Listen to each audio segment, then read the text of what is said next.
Thank you very much. Susanna. Yes, I'm not going to show any pictures. I decided that I don't have any very, very beautiful, which we have seen a lot of today, but I have some notes which I have been making here. And I first want to say that it's a really great honor and pleasure to talk to you here today. And I have been following with interest all the discussions and see that there is a lot of challenges, but there has been a lot of positive energy here in the room as well, and I think that we all share some sort of common interest in preserving and furthering the archives also into the future, and that we have lots of common interests here. But I also see some difficulties, and I have the usual complaints of the historian, of course, who wants to see things and don't get to see them or whatever. And in line with Runda here, business history should be broadly contextualized in the institutions and in the economic and political context. So that's my approach. But that also means that I think that you can get more power to further the importance of the business archive, because even though I'm studying very much this sort of topics which would not first be seen of company history, corporate history, I study industrial relations sometimes, competition policy and firm collaboration, business networks, business elites and careers are some of my research topics, business government relations. And if I don't get into the corporate archive, how do I see part of the story?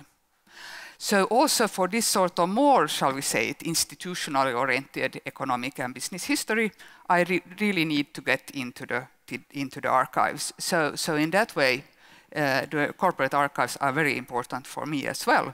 I also have an interest in the archive, or have developed over the time in my career, an interest in the archive and the business archive from more perhaps this sort of methodological perspective. So, and especially with Andrew Popp, who is the Enterprise and Society editor-in-chief, we have published some work on how business historians use the archive. So, and we have used the methodology of talking to business historians, how they really go about. So it's very sort of groundwork on what they do in the archive and how they relate to the archive. Because of course, if you have a business archive, then you need to problematize the archive. And actually our interest in this issue started because we thought that somehow this sort of traditional source criticism or problematizing attitude toward the archive with all its hidden silences and power relations and so on,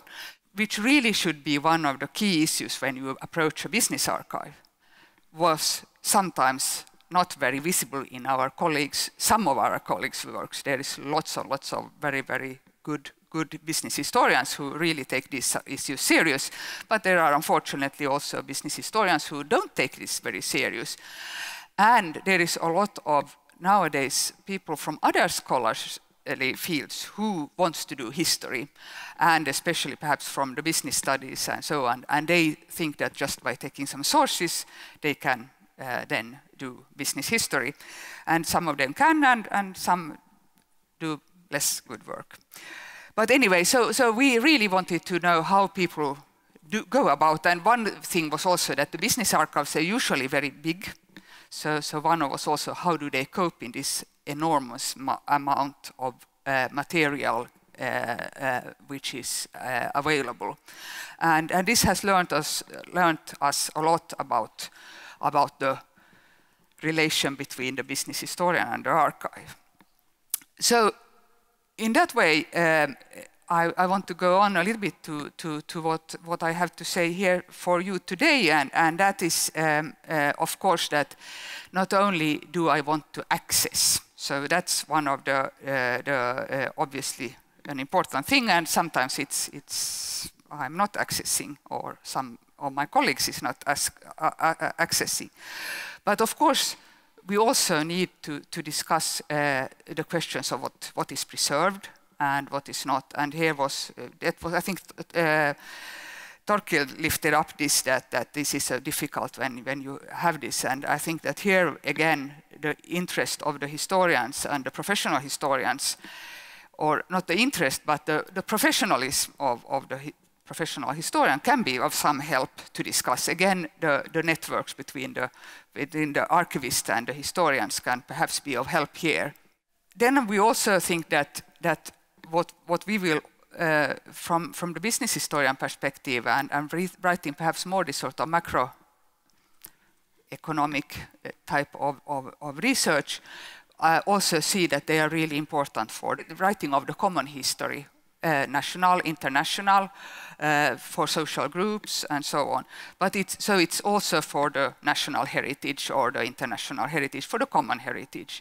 So in that way also the preservance of the business archive is very important for us, and also the access to the archives. One issue which came up in our workshops here at the round table was this about the history marketing, and first of all, that's a way, of course, to tell the management that these are important and you can use this also and create value for the company. But on the other hand, it has also can have some problems from our perspective, and that is that if it's seen that it's very valuable, then perhaps we don't let the historian in to tell the stories. We want to tell them ourselves. And this is a worry which of course, some of us perhaps feel when we lift up these discussions. I haven't seen this happen yet. I haven't heard, but somebody might have this kind of experience.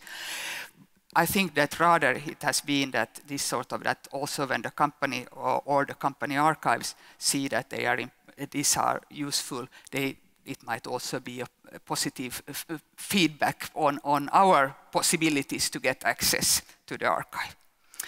So that's of course a little bit to be seen what is going to happen in the future.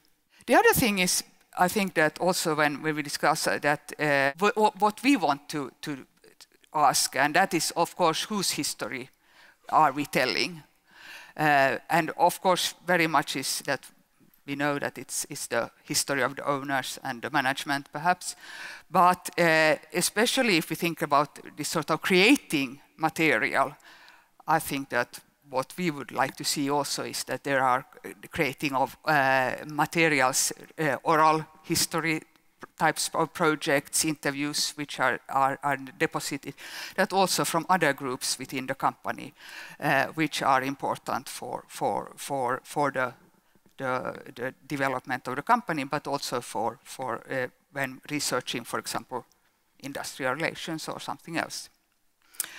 Then the other thing is about digitalization, which has been very much up here, and I won't go into that very much, but I think that from a historian's perspective, we also want to see the real material if we can, but this might change over time as we have that there is a new generation of historians coming up also, who perhaps are not so willing, the 2-minute researcher, but also those who in a way are so used to using the digital material and online material that they don't really know how, or they don't really like to go there. But this obviously demands new kinds of methodologies from the historian's perspective. How do we work with material of a different when they are in different form from what they were before? And this obviously is a challenge also from the business historian's perspective as a teacher and working with young people and so on. So there are also questions that I think where we can also here in this group relate, but also is something that is very important for us as historians to think about. My experience is working in private archives is usually have been the most rewarding. The best service, not always. I mean, there are always those who just open the door but also sometimes the most frustrating because of access problems. So there is lots of things that is very positive about the corporate archive and where we can really develop both the scholar and the use of history and the history marketing side and work together. So thank you.